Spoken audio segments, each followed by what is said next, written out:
Discurso frente a Televisa de Yo Soy 132. Toma pacífica a Televisa. A los pueblos de México. Cuando llegamos estaba el mundo y éramos ya un pueblo con hambre y con siglos de opresión. Éramos cúmulo de descontento, éramos fraudes electorales sin revolución, éramos Chiapas y 500 años sin hombre levantados en armas, éramos aguas blancas y el pueblo en la tierra asesinado, éramos crisis y deudas ajenas, manos sin trabajo, éramos huelga, barricadas aplastadas, Atenco y Oaxaca, mujeres violadas y asesinadas, víctimas de represión. Éramos trabajo de esclavos, familias migrantes, cuerpos en puentes colgados, mártires presas del terrorismo de Estado, moneda de cambio en una campaña, asesinato como libre mercado. No fuimos buscados, sino que fuimos la ineludible consecuencia de un pasado y presente plagado de certezas impuestas. No somos, sino que hemos sido. Somos el efecto de la muerte y la indignación. Asumimos la dignidad del difamado y su lucha como propia. Dijimos que no éramos solo un número y que los números no volveríamos a ser sirvientes callados de estadísticas y encuestas. Dijimos que Yo Soy 132 es ponerse de pie ante la afrenta y negarse rotundamente a agachar la cabeza. Es no aceptar la representación que nos imponen como realidad. Yo Soy 132 es un movimiento estudiantil y social, político, apartidista, pacífico, autónomo, antineoliberal, independiente de los partidos, candidatos y organizaciones que responden a un programa electoral. Un movimiento democrático donde la toma de decisiones emana de sus asambleas locales y generales, que ha trascendido la coyuntura electoral y seguirá organizándose y luchando para transformar profundamente a México, como contrapeso a cualquier decisión y política que vulnere los derechos e intereses de nuestro pueblo. Emprendimos el camino y chocamos con monumentos que para nosotros son murallas o fronteras, nos encontramos con la muralla de un sistema económico que se presenta como inevitable, como un absoluto impuesto a nuestras vidas. Sus ladrillos son la pobreza de más de la mitad de los mexicanos y la obscena riqueza de unos pocos, donde los 10 más ricos del país concentran el equivalente al ingreso de los 40 millones más pobres. Un campo abandonado que solo produce miseria y migrantes. La ausencia de oportunidades que empuja a los desposeídos al crimen organizado. La venta de lo colectivo para beneficio de unos cuantos. La concesión de megaproyectos por encima de los derechos ambientales y comunales. Sobre esta muralla los grandes poderes colocan, con descaro, para cautivar nuestras aspiraciones, su opulencia, la promesa del progreso, el sueño de algo propio que siempre permanece ajeno. La muralla de la desinformación, donde una minoría controla la opinión pública y la verdad es reducida a un artículo más de consumo, concentrado en encuestas y spots publicitarios, en personajes vacíos de telenovela, en una caricatura triste y cínica de la realidad. Es en esta muralla donde levantan nuestra posibilidad de elegir, como si en verdad hubiese elección alguna y no todo estuviera decidido de antemano por el mejor inversionista. La muralla que protege a empresas que envenenan nuestra comida y enferman a nuestros niños. Que vuelve a la salud un artículo de lujo en beneficio de corporativos y laboratorios extranjeros. Que abandona al enfermo y al necesitado, a la embarazada, al mutilado, al discapacitado, al agonizante, al recién nacido y a la anciana para saciar la avaricia anónima de las ganancias de la bolsa. Vimos la gran pared alzada para frenar a un pueblo con disposición de lucha al que sin embargo sistemáticamente se le aisló. Una esperanza en ciernes obligada a gritar en el vacío. Desde los días gloriosos de la División del Norte y el Ejército Libertador del Sur, a las rotundas peticiones de justicia de las madres cuyas hijas fueron asesinadas en Ciudad Juárez y en el Estado de México, desde las grandes movilizaciones de los estudiantes en el 29 a las de sus hermanos de 68, 71 y 99. Un pueblo cuyas acciones y luchas eran fosilizadas y puestas en un museo y cuyo fondo se dejaba de lado para que nadie preguntara, para que nadie supiera. Generaciones de mexicanos con exigencias legítimas cuya única aspiración era la de construir una nación digna y libre, sin desigualdades que se erigieran contra el derecho de existencia de cada individuo y que vilmente fueron ignoradas una a una por un afán de saqueo continuado que quiere que su voluntad sea la nuestra. Hace 12 años gran parte del pueblo le entregó sus mejores anhelos a un hombre y este cometió uno de los peores crímenes contra la nación: ignorar y pisotear su esperanza. Ellos, un sistema que cree que no podemos mirar por encima de la ciudad murada que nos han querido imponer. Caminamos unos pasos y con la fría estructura nos pegamos, es la ignorancia sombría, donde se preparan para maquiladores los que tienen la suerte de ir a alguna escuela, donde la educación pública es la educación de las telenovelas, donde el fin de enseñar no es el aprendizaje sino el suministro de mano de obra barata para las transnacionales. Se erige en esta como un regalo la modernización educativa y la lógica donde sobrevive solo el más apto, los exámenes estandarizados, el maestro vuelto obrero mal pagado como modelo de superación. Y al final, si aún tenemos rostros y manos, un retén nos cierra el paso, los muros de acero y concreto, los muros piedras y balas, los muros donde mataron a tu hermana, de las desapariciones forzadas, de los daños colaterales que desdibujan las caras, los muros del miedo y las cabezas colgadas, de la impotencia, donde son presentados niños muertos como líderes de bandas, donde no queda voz para protesta y menos para deserción. El muro de la estrategia correcta donde fuiste acribillado para que estuvieras seguro del crimen y del horror. Hemos caminado, chocado contra estos muros y buscado la salida, pero cuando los vemos en conjunto, hallamos frente a frente un edificio, una estructura que sostiene una sociedad diseñada para el beneficio de unos pocos. Donde arriba funcionan perfectamente sus negocios y donde abajo somos aplastados todos.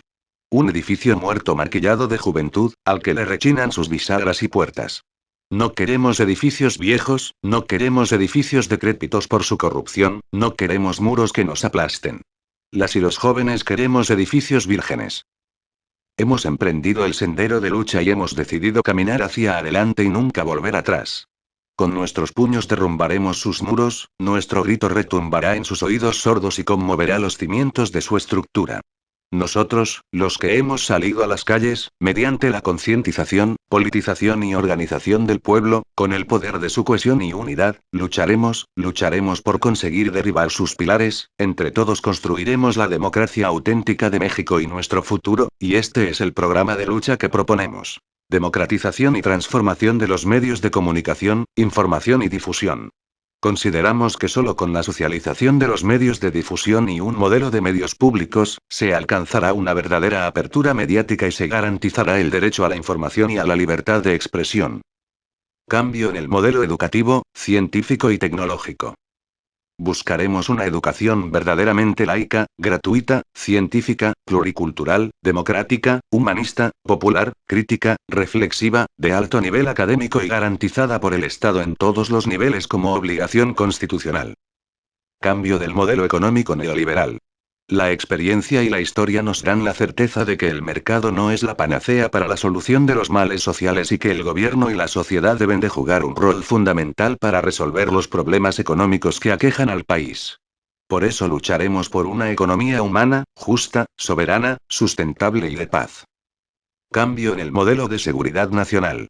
Para la restauración de la paz, es imperante el retiro de las Fuerzas Armadas de las funciones de seguridad pública. Así como detener la criminalización, represión y hostigamiento de la protesta social y de la población en general. Exigimos el esclarecimiento de los asesinatos como el caso del luchador social de Carlos Sinue Cuevas y nos pronunciamos por un alto a los feminicidios y crímenes de odio. Al mismo tiempo reivindicamos los procesos autónomos de seguridad comunitaria y de organización contra los megaproyectos. Transformación política y vinculación con movimientos sociales. Para fomentar y fortalecer la democracia participativa en la toma de decisiones, la construcción de políticas públicas y el apoyo a los proyectos autónomos y autogestivos. Proponemos el enriquecimiento y creación de asambleas distritales, municipales, comunales, locales y barriales. Todo esto, para la constitución de un poder popular y ciudadano que vigile a los órganos de gobierno e implemente desde la sociedad mecanismos para la solución de sus demandas. Abrazamos las voces de las organizaciones y movimientos sociales, vinculándonos de manera solidaria en búsqueda de alianzas que toman como principio el respeto a su autonomía, la construcción de una relación horizontal y el reconocernos con humildad como uno de tantos actores sociales que expresan el descontento social. Salud. Lucharemos por el pleno cumplimiento del derecho a la salud consagrado en el artículo 4 constitucional y en la Observación General 14 del Comité de Derechos Económicos, Sociales y Culturales desde la ONU. Nos oponemos al esquema neoliberal de salud adoptado en las últimas décadas por el Estado mexicano y nos pronunciamos a favor de un enfoque multidimensional e interdisciplinario del sector de la salud. Si queremos una democracia auténtica, será ineludible la democratización de los medios. Como todos los defectos de nuestra pobre democracia, la concentración y manipulación de la información es una herencia que perdura del viejo régimen y del supuesto cambio. A lo largo de casi todo el siglo XX, el PRI cooptó a sindicatos, empresas y movimientos sociales corrompiendo a sus líderes e integrándolos a su sistema de favores. En el régimen del PRI las empresas se congratulaban con el Estado para obtener privilegios y así, el Estado lograba apuntalar su poder sobre todos los ámbitos de la vida política, económica y social de México. El control de la difusión de la información y de los medios de comunicación era fundamental para controlar las corrientes de oposición y los movimientos sociales.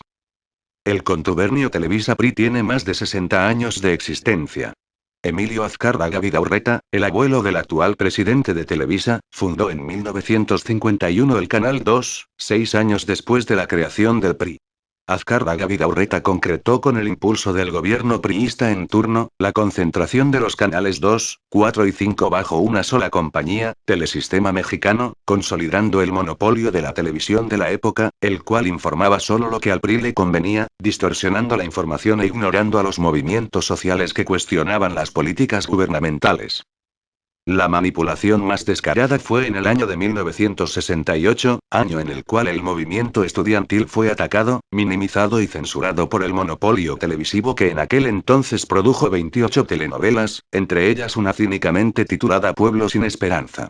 El día de la masacre en Tlatelolco, el 2 de octubre, Jacobo Zabludowski anunció como principal noticia que había sido un día soleado. ¿Quién?